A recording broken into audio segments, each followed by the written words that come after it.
ini itu mereka buang ya, mereka kulit semuanya. Ini kapurnya masih ada ini. Assalamualaikum warahmatullahi wabarakatuh, sahabat petani. Terima kasih Anda telah mampir di channel saya, channel Nofrizal Official ya, yang bicara tentang masalah pertanian, peternakan dan perikanan secara organik. Dan pada sore hari ini ya, kita akan coba membahas tentang masalah pengawet alami ya. Nah, jadi pengawet alami ini biasanya kita sangat membutuhkannya sekali, terutama sekali adalah ketika kita akan mengawetkan beberapa pakan ya, terutama adalah beberapa pakan ternak kita. Baik itu adalah pakan-pakan yang terkait dengan ayam contohnya, kemudian kambing, sapi, dan beberapa pakan ikan juga ya. Karena biasanya pakan-pakan yang kita gunakan, terutama yang pakan yang berupa limbah ya. Seperti saya di atas adalah ayam saya itu adalah saya memberikan pakan limbah ya. Itu adalah limbah rumah tangga dan limbah rumah makan. Biasanya pakan itu sering sekali itu, kalau ditunggu 1 atau 2 hari itu langsung saja dia membusuk ya. Nah, ini akan berbahaya sekali bagi hewan kita kalau seandainya kita tidak memberikan pengawet ya. Jadi kita mengharapkan bahwa walaupun pakan itu pakan limbah, tapi dia tuh nutrisi yang ada di dalam pakan itu tetap berada dalam kondisi yang stabil ya, yang layak dimakan oleh tanaman oleh hewan kita ya. Nah, dalam dunia pertanian atau dalam dunia mikrobiologi, sebenarnya ada satu bakteri yang kita bisa manfaatkan untuk kita itu dapat mengawetkan pakan atau makanannya. Jadi sebenarnya ini pengawet ini bukan hanya bisa kita gunakan untuk pakan ternak ya, tetapi juga untuk keperluan pakan kita atau makanan kita pun juga kita bisa gunakannya. Nah, biasanya dalam dunia ya, ilmu biologi itu kita kenal dengan plantarisin ya. Jadi konsepnya adalah konsep plantarisin. Nah, konsep plantarisin ini itu adalah diambil dari sebuah bakteri yang namanya Lactobacillus plantarum ya. Nah, jadi adalah ini. Jadi Lactobacillus plantarum inilah yang akan bisa mencegah ya agar jamur-jamur patogen, terutama adalah jamur-jamur pembusuk yang akan merusak makanan kita. Nah, jadi biasanya dalam dunia mikrobiologi mereka gunakan salah satunya adalah bakteri adalah plantarum ini. Nah, apa saja manfaatnya dari bakteri plantarum ini? Yang pertama itu dia bisa memfermentasi pakan.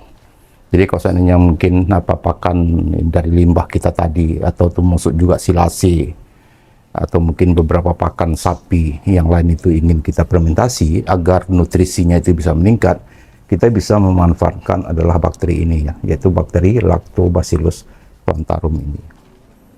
Nah, kemudian dia juga bisa menjadi pengawet pangan ya. Jadi termasuk makanan kita sendiri pun juga kita bisa diawetkan ya.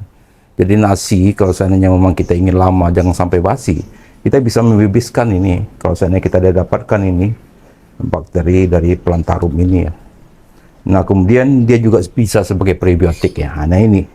Jadi nanti dasar-dasar dari pembuatan prebiotik termasuk unggas itu dapat kita lakukan dengan menggunakan Lactobacillus ini ya. Nanti kita akan buatkan konten sendiri bagaimana kita bisa memfermentasi Lactobacillus yang di sini adalah asam laktat ya. Ini adalah asam laktat. Nanti kita akan coba fermentasi dengan asam asetat ya. Nah, ini adalah jadi asam asetat ini nanti kita ambil dari sauerkraut ya. Jadi sauerkraut dulu kita telah membuat konten sauerkraut ya. Nanti kita akan campur dua ini. Nah, itu akan menjadi probiotik yang sangat luar biasa ya bagi ternak kita ya, terutama mungkin bagi ternak ini. Nanti itu akan kita coba buatkan tersendiri nanti ya. Nah, samping prebiotik dia pun juga bisa melakukan pengawetan dari pakan kita ya. Nah, termasuk juga ketika teman-teman akan membuat silase, ini sangat bagus sekali kita gunakan ya untuk bisa mempertahankan agar patogen-patogen yang jahat di silase itu kita simpan dalam drum selama 14 hari itu akan bisa melawan ini ya. Jadi akan tetap mengawetkan nutrisi yang ada dalam silase yang telah kita buatkan itu ya. Nah, kemudian bagaimana cara membuatnya? Ini menjadi pertanyaan kita. Jadi sebenarnya cara membuatnya itu sederhana sekali, yaitu bahan dasar utamanya itu adalah kubis ya. Itu telah saya siapkan itu kubis ya. Nah, jadi kita hanya membutuhkan kubis itu lebih kurang 1 kilo. Jadi 1 kilo kubis itu kita nanti membutuhkan air 1 liter. Kemudian kita hanya butuh garam krosok saja 30 gram. Nah, itu saja ya. Itu saja yang menjadi apa? Yang menjadi dasar kita untuk kita gunakan sebagai bahannya. Nah, cara nanti akan saya jelaskan ya. Pertama nanti kita akan cuci bersih itu, kemudian kita sterilkan. Nah, jadi ini steril. Jadi bahwa Lactobacillus plantarum ini akan bisa berkembang dalam kondisi kubis yang betul-betul steril dari pestisida. Nah, tapi sekarang ini kan yang jadi persoalan kita, mana ada kubis yang kita beli di pasar ya. Apalagi kalau saya tadi itu dapatkan dari limbah itu, kita jamin bahwa kubis itu tidak disemprot pestisida ya. Nah, jangankan sebut sajalah sekarang ini bahwa kubis itu tidak disemprot pestisida, tapi dalam proses pengangkutan biasanya kubis itu adalah disiram dengan kapur ya. Kenapa? Karena dengan menyiram kapur itu akan bisa mempertahankan agar kubis itu tidak busuk sampai ke tempat atau ke pasar ya. Nah, ini yang sering kita nanti kita buktikan bahwa hampir seluruh kubis-kubis yang dibawa ke pasar, terutama pasar induk Jakarta itu adalah mereka akan siram dengan kapur ya, kapur rumah itu.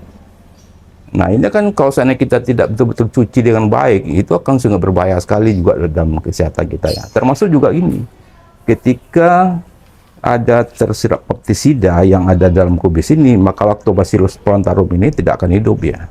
Dia akan susah berkembang, susah kita mendapatkannya. Jadi bisa jadi kita tidak mendapatkan bakteri ini, tapi mungkin bakteri patogen lainnya ya. Nah, nanti untuk mengantisipasi itu, alhamdulillah kita sudah punya ya produk KP2M ini yang namanya booster Revo ini, yaitu BR21 ini, yaitu adalah bahwa booster Revo ini atau BR21 ini itu diklaim oleh kawan-kawan KP2M atau oleh Siaya Mandel, itu dia tuh akan bisa menetralkan apapun bentuk residu. Dia aman bagi pangan kita, tapi dia juga akan bisa mengurai seluruh residu dengan waktu cepat ya. Nah, ini sangat penting sekali ya, bukan kita hanya di rumah ya, seperti kita di rumah itu kita tidak jaminkan sayuran yang kita makan itu adalah tidak disemprot oleh pestisida ya. Jadi selama ini ya bagaimana kita serba susah ya, kalau seandainya kita klaim itu mungkin akan merugikan petani, tapi kalau tidak, petani pun tidak gunakan itu pun juga mungkin mereka akan gagal panen ya. Nah, tapi yang berisikonya itu adalah bagi konsumennya ya. Kalau seandainya pestisida itu disemprot dengan tidak melalui aturan, itu akan sangat berbahaya sekali bagi tubuh kita ya. Jadi salah satu cara bagi kita untuk bisa menetralkan residu itu adalah kita merendamnya dengan ini dulu. Nanti saya akan tunjukkan bagaimana cara aplikasinya ya menggunakan booster Revo ini ya. Nah, termasuk juga ini akan membantu bagi teman-teman yang melakukan ekspor sayur dan melakukan ekspor buah ya ke luar negeri. Nah, ini yang diingatkan ya. Jadi dulu beberapa ketika saya di Upland itu ada beberapa lokasi kita itu adalah mengirim buah-buahan ya, seperti teman-teman dari Lebak dan teman-teman dari Subang. Mereka itu adalah komoditi mereka itu adalah manggis ya. Jadi manggis itu adalah diekspor ke luar negeri ya, baik ke Arab maupun ke Cina ya. Nah, selama ini mereka tidak bisa lakukan karena apa? Karena sebagian dari manggis itu masih ada unsur pestisida, unsur kimianya. Karena sebagian besar dari kawan-kawan tadi itu masih menggunakan pupuknya itu adalah pupuk kimia ya. Jadi ketika mereka terdeteksi itu adalah 0,000 sekian saja itu pestisida atau ada kimia, mereka itu tidak akan terima ya. Jadi ini sangat merugikan petani sekali ya. Nah, tapi dengan produk ini residu itu kita akan minimalkan, bahkan kita bisa kosongkan, nolkan ya. Dan ini sudah diuji di laboratorium ya. Jadi sudah diuji dan ini sudah lolos uji untuk menetralkan residu itu ya. Ini kita sudah gunakan Square Indo. Dari informasi dari si ayam manjal adalah sudah dibuktikannya dimasukkannya lab Scope Indo ya. Nah, ini yang menjadi apa? Nah, terutama untuk tanaman-tanaman yang mau diekspor, itu bisa dua perlakuan ya. Yang pertama itu adalah ketika dia nanti akan kita panen, seminggu sebelum panen kita harus siram ini dulu. Jadi seluruh residu yang selama ini dalam buah, residu kimia yang selama ini kita tanamkan itu akan di zerokannya ya.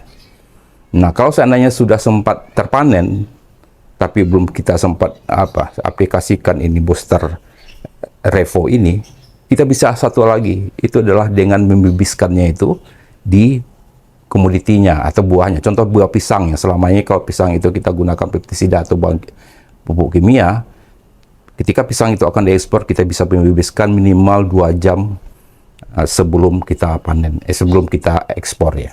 Nah, jadi nanti ketika mereka melakukan uji pasti akan 0 atau 0 ya. Nah, jadi nanti kita akan coba untuk ini ya. Karena saya membutuhkan membutuhkan ini betul-betul steril agar kita dapatkan Lactobacillus plantarum ini dengan baik ya. Makanya kita gunakan itu nanti ya. Nah, jadi itu apa? Jadi pertama nanti itu dari kubis tadi itu kita bersihkan ya, 2 kali kita cuci ya. Kemudian nanti setelah itu kita akan rendam ke dalam ini booster itu ya. Kemudian kubis ini setelah itu kita iris, kemudian kita tambahkan air dan garam 30 menit per 1 liter ya. Nah, kemudian kita fermentasi selama 5 atau 7 hari ya. Jadi prosesnya itu adalah anaerob ya. Nah, untuk aplikasi, ini aplikasinya sangat luar biasa sekali mungkinnya. Jadi 1:100 atau 1:200 ya. Jadi untuk 1 liter yang kita dapatkan ini, itu bisa kita aplikasikan ke 100 liter air ya. Nah, jadi kalau misalnya kita punya pakan ternak itu sekitar 100 kilo, itu kita butuh hanya 1 liter saja ya, untuk membibiskan untuk seluruh itu. Insya Allah bahwa pengawet ini pengawet ini akan pengawet atau pengawet dari bahan ini akan bisa mengawetkan pakan kita itu akan lebih lama ya. Mungkin langsung saja kita coba berpraktek ya. Saya coba kerjakan semua ya. Kita akan buat banyak aja nanti. Ini kita rendam ya, kita rendam